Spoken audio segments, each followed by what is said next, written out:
É a lição de número 24.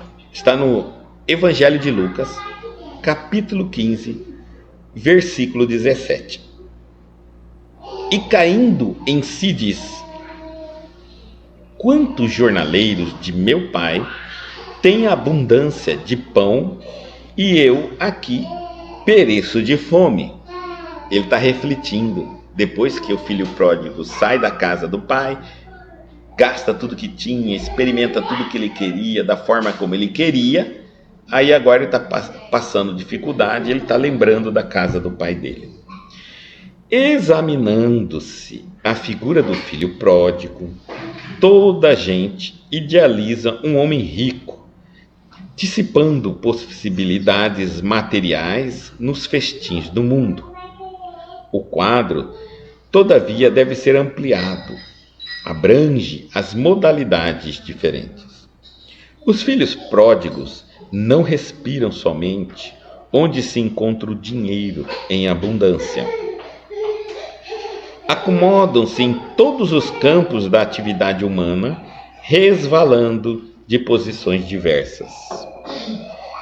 Aí ele vai falar quais são as situações que os filhos pródigos se encontram. Grandes cientistas da terra são perdulários da inteligência, destilando venenos intelectuais, indignos das concessões de que foram aquinhoados. Artistas preciosos gastam por vezes inutilmente a imaginação e a sensibilidade, através de aventuras mesquinhas, caindo, afinal, nos desvãos do relaxamento e do crime. Em toda parte, vemos os dissipadores de bens, de saber, de tempo, de saúde, de oportunidades. São eles que, contemplando os corações simples e humildes, em marcha para Deus, possuídos de verdadeira confiança, experimentam a enorme angústia da inutilidade e, distante da paz íntima, exclamam desalentados: quantos trabalhadores pequeninos guardam o pão da tranquilidade, enquanto a fome de paz me tortura o espírito? Estão pensando, né? O mundo permanece repleto de filhos pródigos e, de hora a hora, milhares de vozes proferem aflitivas exclamações iguais a esta. Nós sempre pensamos na ideia do filho pródigo, na parábola, o jovem que pega um quinhoão dele, a parte da herança dele, e sai pelo mundo, gastando tudo que tinha. E aqui ele está mostrando uma forma da gente entender a parábola diferente, Emmanuel. E ele diz assim: filhos pródigos, e caindo em si disse: quantos jornaleiros de meu pai têm abundância de pão e eu aqui pereço de fome? Porque ele quis, né? Porque ele que abandonou a casa do pai, não foi o pai que expulsou ele. Como nós é que saímos, digamos assim, da casa do nosso pai. Examinando-se a figura do filho pródigo, vamos examinar. Toda a gente idealiza um homem rico, dissipando possibilidades materiais nos festins do mundo. Então sempre a gente pensa assim: um filho pródigo é alguém rico, desperdiçando dinheiro, vivendo como quer. O quadro, todavia, deve ser ampliado. Ele está pedindo para a gente ampliar, abrangendo as modalidades diferentes de riqueza, de possibilidades. Os filhos pródigos não respiram somente onde se encontra o dinheiro em abundância. Não é somente lá, não. Tudo que você tiver em abundância na sua vida, você já é um filho. Vamos ver se você é pródigo em relação ao que você tem de bastante. Conforme você utiliza o que você tem, aí você pode ser um pródigo. Vamos lá. Os filhos pródigos não respiram somente onde se encontra o dinheiro em abundância. Acomodam-se em todos os campos da atividade humana, resvalando de posições diversas, em todas as posições. Aí ele vai citar as posições e mostrar onde que eles estão se tornando filhos pródigos. O que eles têm de muito e o que eles estão fazendo com muitos, a não ser desperdiçando, jogando fora, como o filho pródigo fez com os bens materiais. Então ele fala, grandes cientistas da Terra são perdulários da inteligência. Daí. São perdulários da inteligência, os cientistas. Mas o que eles fazem? Eles destilando venenos intelectuais, indignos das concessões que lhe foram aquinhoados. Então um cientista, uma pessoa que tem uma inteligência boa, aprimorada, ele muitas vezes poderia se tornar um bom filho de Deus, com aquilo que ele tem, com o bem que ele adquiriu, que Deus lhe deu. Veja, deu porque era dele.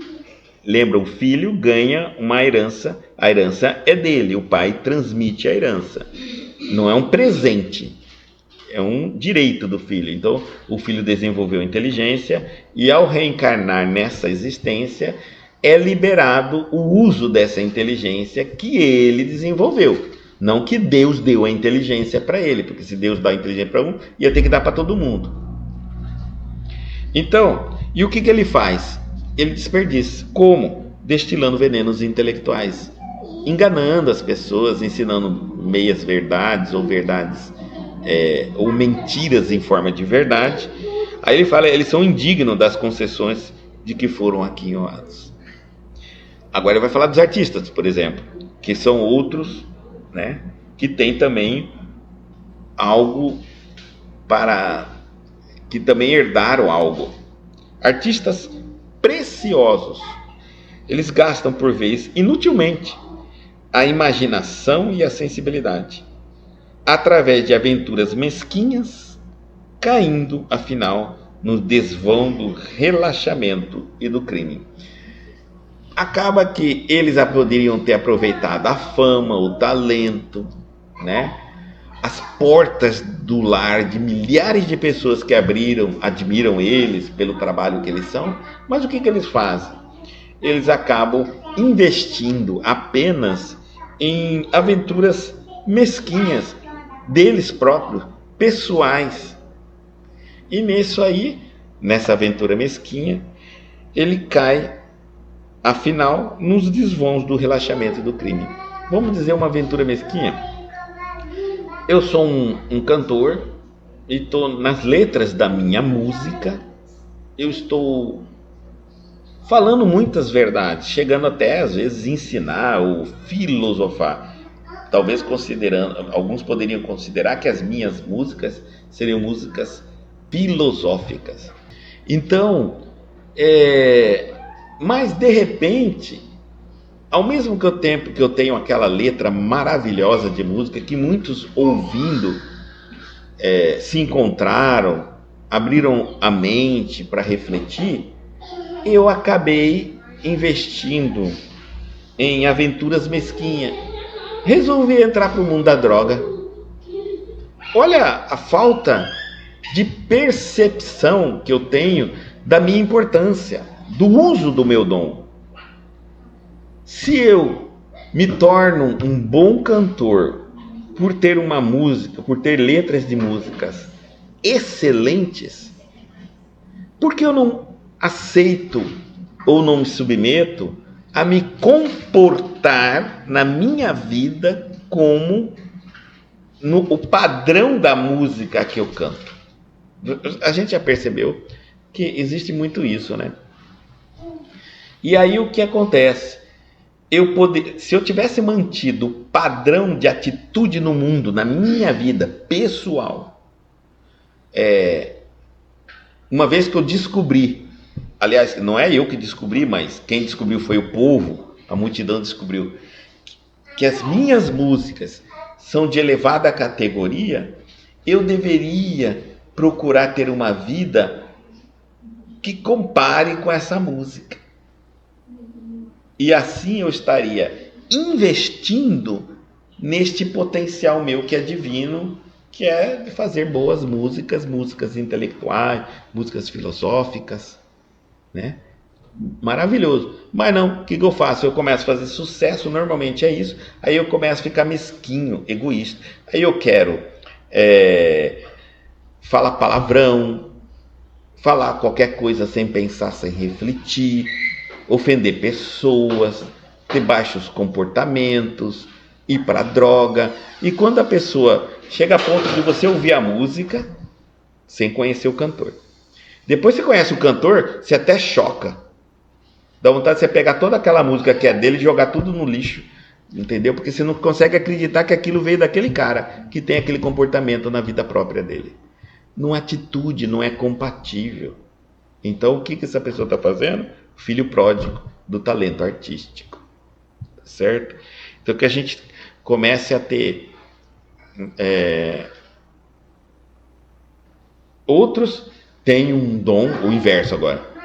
Eu tenho um dom para fazer músicas, né? E aí eu começo a fazer músicas derrotistas, músicas pessimistas, músicas que não levam ninguém a ouvi-la. Mas como tem público, né? Como tem como tem público, melodia, eu acabo investindo dessa maneira. Mas eu sei que eu tenho potencial de fazer algo de muito mais qualidade.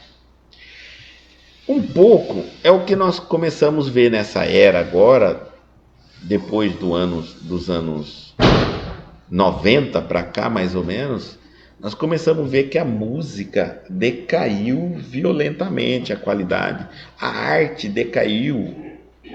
Chegamos nesse século agora, nesses 20 anos para cá, ao final, ao pior do absurdo na arte. Na arte, nas músicas. E nunca houve tanto dinheiro e investimento para arte e música. Mas nunca houve na história da música e da arte a péssima obras tão ridículas, tão horríveis quanto são. Tá? Bom, então nós estamos desperdiçando hoje estamos nos tornando pródigos. E aí ele diz assim: em toda parte vemos dissipadores de bens,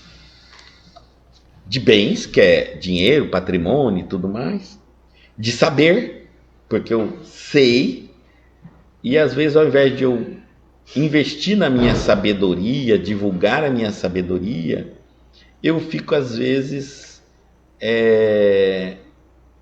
divulgando, por exemplo, conhecimento ou teorias que não auxiliam as pessoas. Lembra, às vezes eu sou até uma pessoa até conhecida, né?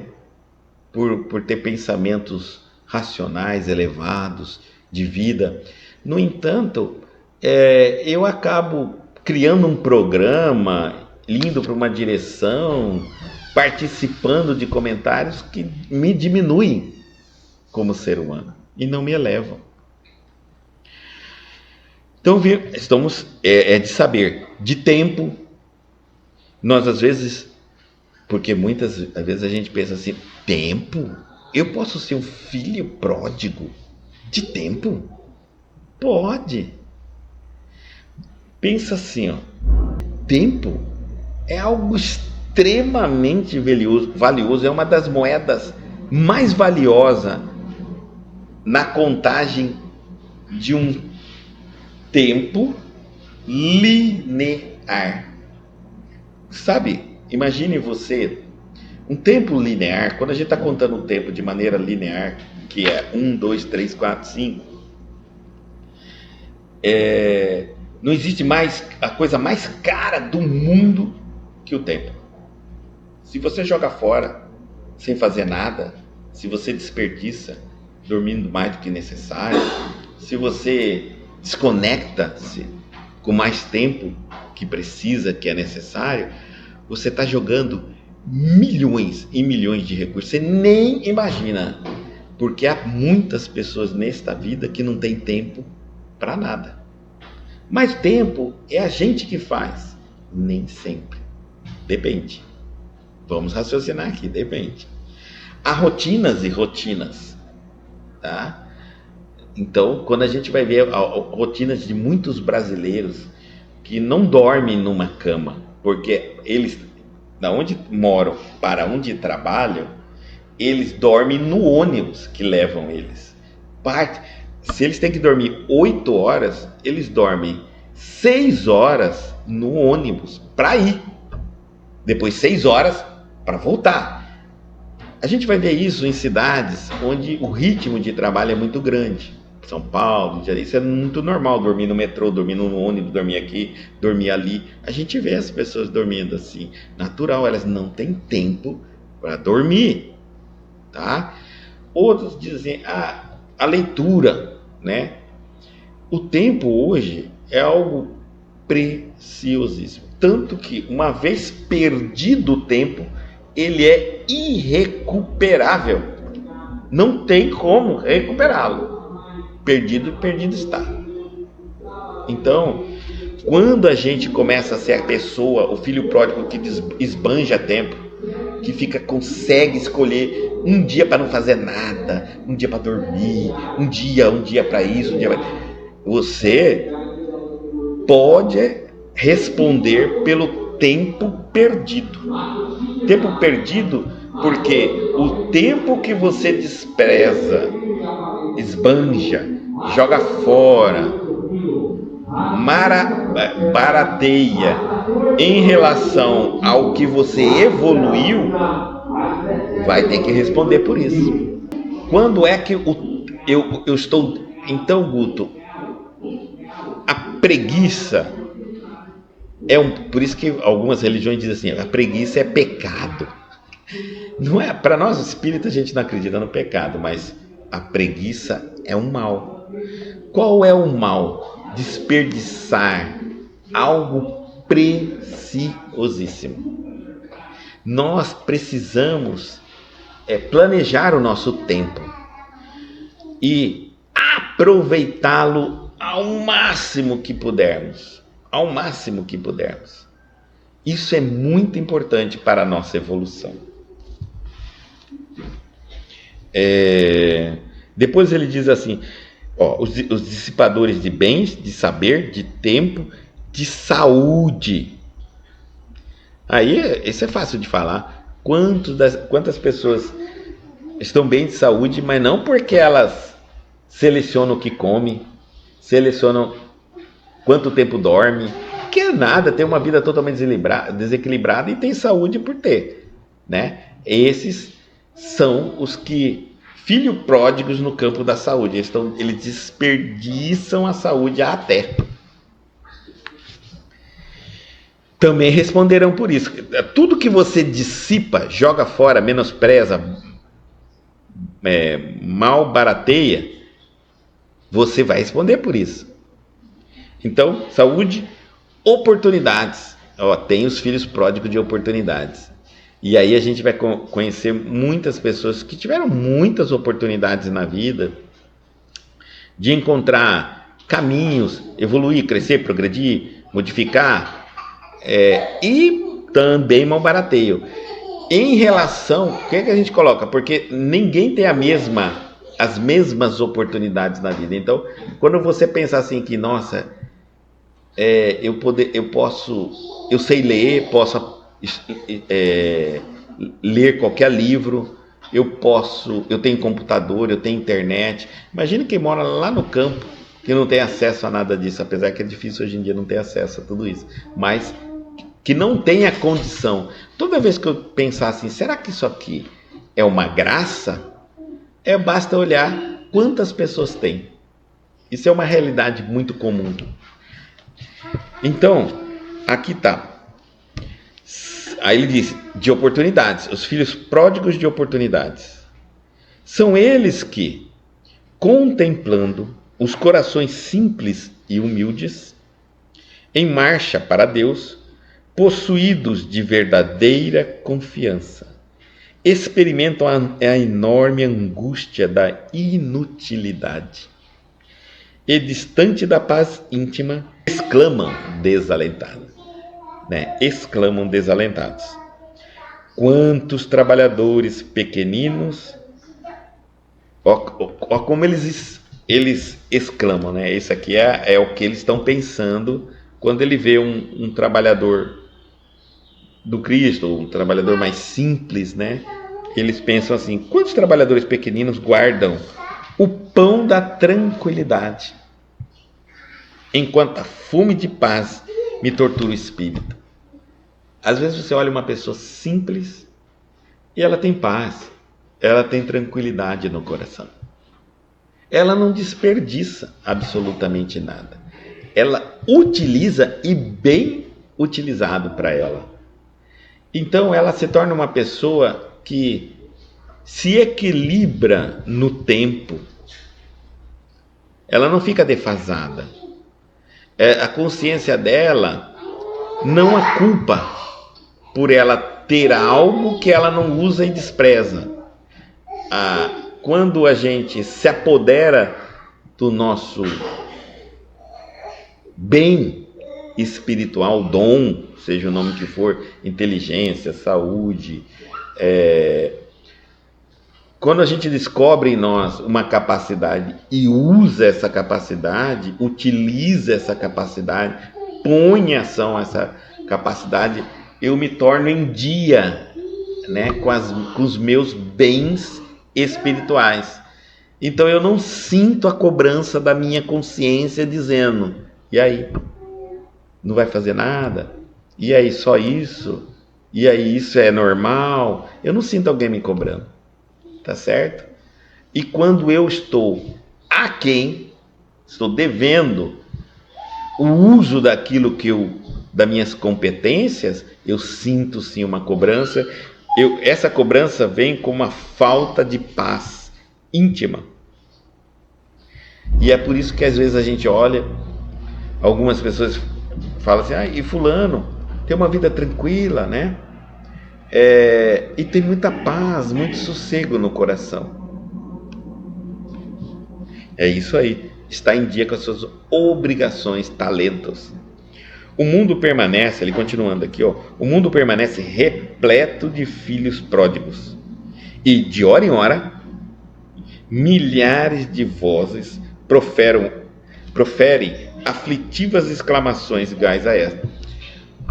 No fundo, ele está dizendo assim, milhares de vozes todos os dias exclamam falta de paz íntima, de tranquilidade, ansiedade, nervoso, dificuldade para dormir, dificuldade para relaxar, dificuldade até mesmo para concentrar em alguma coisa, para aprender. O pensamento, nós estamos vivendo uma síndrome do pensamento acelerado, porque devido a muitas reportagens que a gente fica assistindo, a gente acaba que o cérebro fica depois processando essas imagens.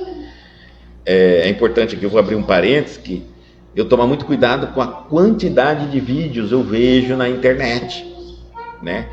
Às vezes esses vídeos falam de muitos assuntos, e eu penso que quando eu passo de uma tela para outra, de uma reportagem para outra, de um vídeo para o outro, eu concluí o pensamento sobre aquilo e já quero outro novo. Olha só como que nós estamos.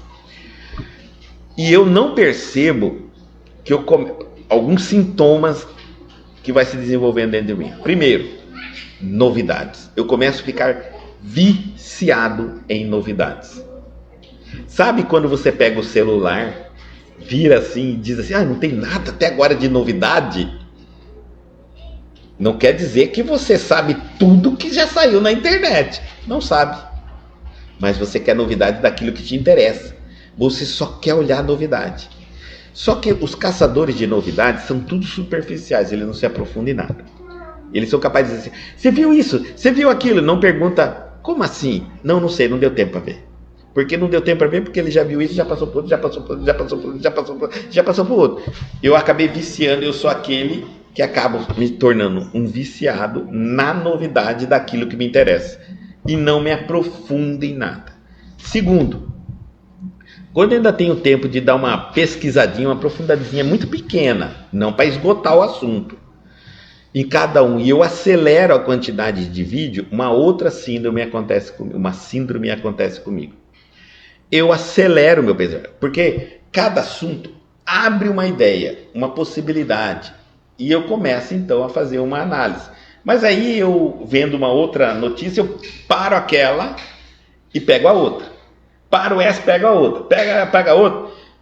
Quando eu não tenho mais tempo para mexer no celular, meu cérebro fica processando cada uma das reportagens. Porque ele precisa de conclusão. Ele precisa de conclusão. Eu me interessei de início, mas não fechei. É diferente de eu ficar só procurando o caçador de novidade. Caçador de novidade. Quer ver uma síndrome do caçador de novidade? Antigamente tinha aquelas revistas que era a vida dos artistas. Vocês acreditam que existia revistas que só falavam da vida alheia e as pessoas pagavam por aquela revista, faziam assinatura para saber da vida alheia? É a novidade, entendeu? É a novidade. Mas tem esses, pelo menos, não ficam com a cabeça tão acelerada porque não se aprofunda. Fica sempre na superficialidade. Já aquele que parte para uma notícia daqui, notícia dali, que dá uma pequena lida na reportagem, inicia um pensamento e corta e vai para outro, ele cria a síndrome do pensamento acelerado.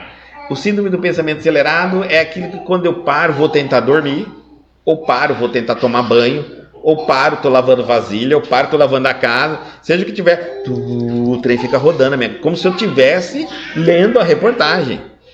E às vezes tá tão acelerado que eu sou capaz de parar aquilo que eu estou fazendo, acordar, parar de limpar, parar de cuidar de planta, de animal, do que tiver, para ir lá e terminar a reportagem que eu não consegui terminar. O que será que estava dizendo ali? Já fiquei encucado ou se já saiu algo mais novo para concluir o meu pensamento, minha ideia, minha suposição? Esses pensamentos acelerados nos provocam ansiedade. Então, fechando agora o parênteses, voltando na lição, e ele está dizendo assim, nós um dia vamos nos tornar aquelas pessoas que vão dizer para os outros, assim, olhar para as pessoas e falar, olha, e essa pessoa simples, pequenino, né? Tranquila, né? Ela é uma pessoa equilibrada, né? Calma, interessante. Isso se deve a ela não ser um filho pródigo. Então ela não sente cobrança, né? Ela não sente absolutamente aquela coisa de que qual é o dom que eu tenho? X. Um filho, quando ele não é pródigo, qual é o dom que eu tenho? X. E uso esse dom o máximo que eu posso. E qual é o filho pródigo? Eu sei que eu tenho dom disso, dom daquilo, e não uso nenhum desses dons. Então eu me sinto cobrado por falta de utilizar o dom. Daí ele diz assim, o mundo permanece repleto de filhos pródigos, e de hora em hora milhares de vozes proferem aflitivas exclamações iguais a essa. Quando você sentir uma falta de paz na sua vida, uma inconformidade entre o teu potencial e o que você faz, um vazio entre falta de sentido o que você faz, talvez está na hora de você parar para pensar se não é a consciência cobrando você, filho pródigo. Você acabou de se tornar um filho pródigo. É aquele filho que, quando senta num canto, fica pensando assim, ó, quantos jornaleiros do meu pai têm abundância de pão e eu aqui pereço de fome. É o filho pródigo. Quantos espíritos evoluídos já alcançaram, Chico Xavier, né? Já alcançaram os patamares lá, e eu aqui sofrendo. Não cumprimos ainda a nossa tarefa, né? Nós somos filhos ainda pródigos, desperdiçando ainda muita capacidade.